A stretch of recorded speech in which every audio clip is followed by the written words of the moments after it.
Expediting the Day of Liberation. Adam Shapiro. On the night of May the 28th, 2002, sat with other internationals, Palestinians, and even an Israeli as we started talking about preparations for a likely Israeli attack on the West Bank in the wake of the suicide bombing of a hotel in Netanyahu the previous evening. As Israeli and American politicians took to the airwaves to outdo one another in calling for blood, we sat and tried to figure out what we, the International Solidarity Movement, ISM, could do to protect Palestinian lives and to stand up to the coming aggression. Already we were deeply involved in trying to overcome aspects of the Israeli occupation and call attention to the brutalities suffered by Palestinians, but this was going to be something different. In the early morning hours of the next morning, the invasion began in Ramallah. We gathered the 50 or so foreign volunteers we had on hand and started training and planning.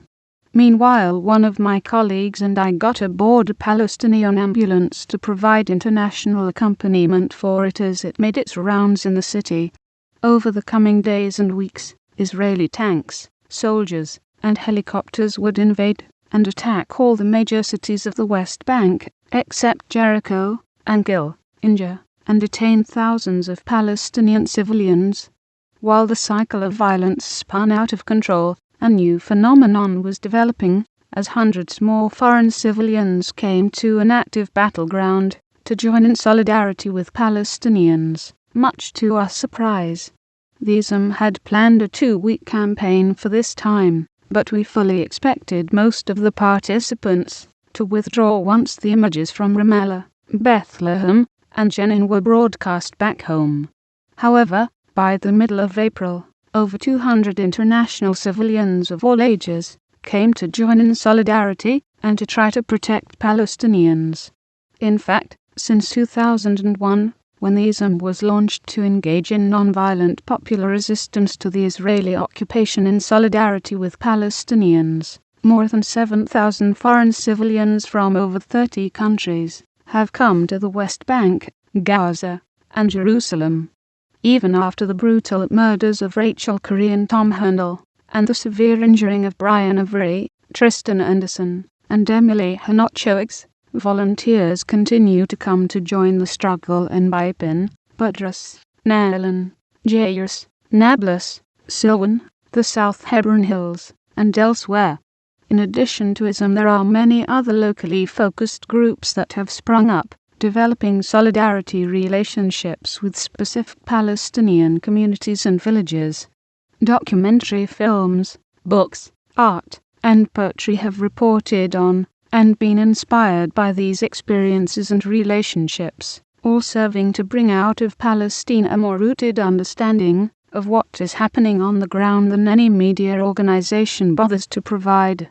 This international component of the struggle for freedom for Palestinians took on a new dimension when a group of activists organized the Free Gaza movement and started sending ships to break the illegal Israeli blockade on Gaza in August 2008. Since the first 2 ships arrived in Gaza, 8 missions have been organized, with the Freedom Flotilla being the largest and most significant. These efforts have required a whole new level of organization, fundraising, planning, and political strategy, even as the basic grassroots and civil society components of movement building have added to existing efforts to support Palestinians. The Freedom Flotilla headed on the last leg of the trip to Gaza on May the 30th, 2010, brought together 700 participants from over 30 countries, including MPs, doctors, lawyers, human rights activists, former UN officials, and journalists. 8 ships set off for Gaza, organized by a coalition of 6 groups, with dozens of other organizations, movements, community groups, and individuals contributing funds, cargo, and support in various ways. 2 of the ships were sabotaged by Israel and 1 was ultimately unable to join the flotilla. When the Israeli commandos attacked the ships, they were attacking the international community as represented by the people from Chile to Malaysia, from the United States to Indonesia. What brought these people together and what has fueled a growing international movement to confront Israeli apartheid, is a combination of tiredness and frustration with the lack of progress for Palestinian human rights and freedoms, combined with the notion that Israel cannot be confronted by Palestinians alone, and that it is incumbent upon all of us in the international community to stand up for justice. The flip side is that increasingly we are all aware of the ways in which the Israeli occupation and apartheid policies are propped up by international support at the government level. As such, all of us are indeed responsible for the situation in Palestine.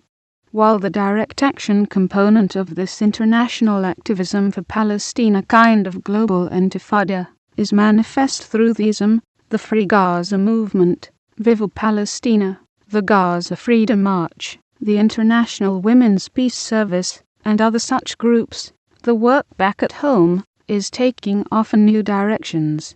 For years, activists have returned home to conduct lecture tours, write, perform, and present photos and videos of their time and experience in Palestine.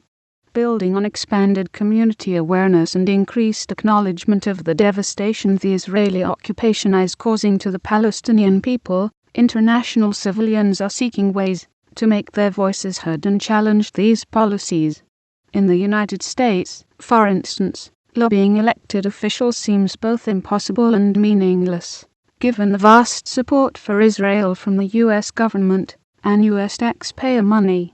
Whereas groups like Stop US Taxpayer Aid to Israel Now, Sustain, emerged in 2000 and 2001, and ran out of steam in the middle of the decade. By 2009 there were vibrant and active boycott, divestment, and sanctions (BDS) groups emerging in communities, cities, and on college campuses around the United States.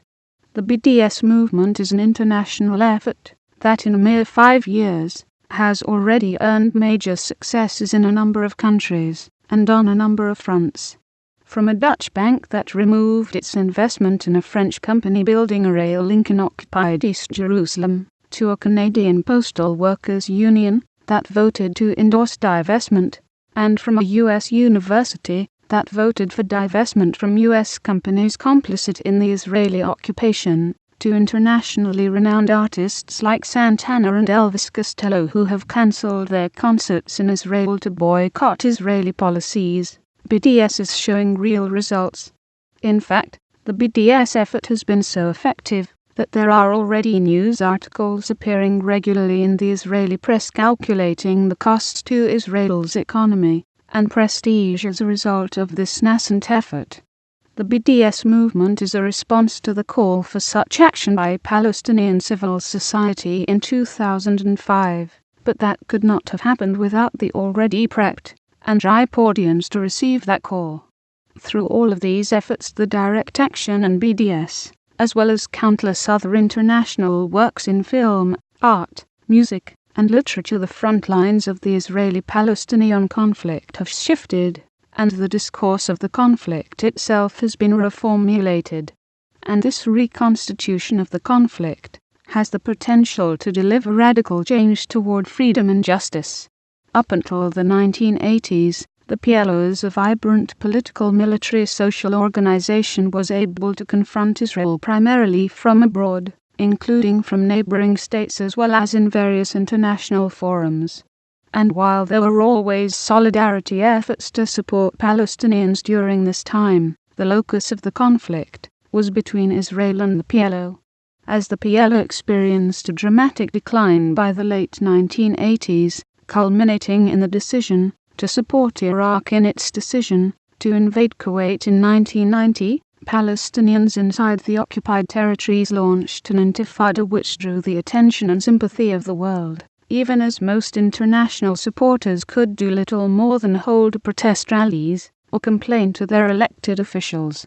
When the Palestinian Authority was established, the confrontation against Israeli occupation not only was dampened, it was fully relocated inside the two cages that are the West Bank and Gaza.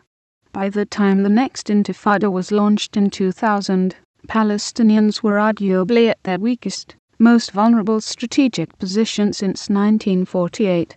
the surge of international support for Palestinian rights and freedom, and against the Israeli occupation and apartheid policies has now reshaped the dynamic of confrontation, and shifted the balance of power away from Israel. This is not to say that Israel does not maintain great power, particularly the ability to create facts on the ground, but rather to suggest that there is a radical shift in momentum, in which Israel's power is on the decline, while that of the anti-occupation/anti-apartheid camp is growing. The disparity of the starting points of each side necessarily means that while the moment has shifted, it will still be a long time before concrete results are materialized, but even before there is parity in terms of power, there will be a realignment and reconfiguration of interests by those who wield the power of oppression. The Freedom Flotilla represented the largest manifestation yet to confront through direct action Israeli policies of oppression. More than the number of ships and passengers, there were thousands, if not millions, of people around the world organizing behind the scenes, preparing simultaneous demonstrations, calling their media and elected officials, tweeting, Facebooking, and otherwise engaged with supporting the mission. The face of this international movement is diverse, with people of all backgrounds, ages, professions, ethnicities, and religions, and it offers to the world a different narrative than the old notion of this being a blood feud between two irreconcilable foes. The story is no longer Arab versus Israeli or Palestinian versus Israeli. It is the whole world versus Israeli apartheid and occupation and freedom versus apartheid. And the front lines of this movement is no longer just Ramallah, Beirut, or Gaza but also New York, London, Stockholm, Istanbul, Toronto, Buenos Aires, Hong Kong, Kuala Lumpur, college campuses, sports stadiums, concert halls, and film festivals. Indeed, as with apartheid South Africa, the cracks are starting to appear. Of course, as the old regime seeks to maintain its grip, it will undoubtedly use greater force, as that is the only language right-wing governments know how to use. The increased violence used to suppress the growing non-violent movement in the Palestinian territories, the increased intimidation and silencing of second-class Palestinian citizens of Israel who dare to speak out and organize, and the undeclared war that Israel has launched against international civilians who take direct action against the occupation and apartheid should not surprise anyone, and it is something for which we must be prepared. But make no mistake, it also signals the unraveling of Israeli oppression, and the regime and institutions built to support it. As groups like Free Gaza and its coalition partners, the ISAM and other groups in the West Bank, and the BDS movement internationally, take steps to escalate the confrontation, and as more and more Palestinian villages take a strategic non-violent direct action to challenge the occupation, we must constantly work to make this transnational effort operate in harmony. The days of the oppression of Palestinians, whether in the occupied Palestinian territories, in refugee camps, or in the diaspora are numbered. It is now in all our power to expedite that day of liberation.